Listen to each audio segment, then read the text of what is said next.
పారుతున్న గంగని సిగల దాచిపెట్టినవు తల్లి పార్వతమ్మకు నీవు సవతిగా తెచ్చిచ్చినవు తండ్రి ఈశ్వర ఈశ్వర పరమేశ్వర ఈశ్వర పరమేశ్వర శ్రీశైల కొండపైన వెలసిన మల్లేశ్వర తండ్రి ఈశ్వర పారుతున్న గంగనే సిగల దాచిపెట్టినవు తల్లి పార్వతమ్మకు నీవు సవతిగా తెచ్చిచ్చినవు తండ్రి ఈశ్వర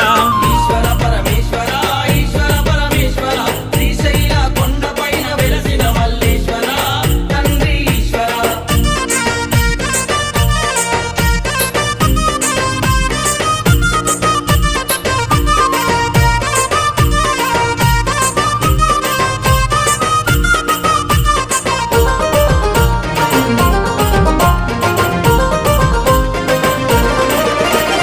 పులి తోలుని గట్టిన బూడిద బూసొచ్చిన నిన్ను మించి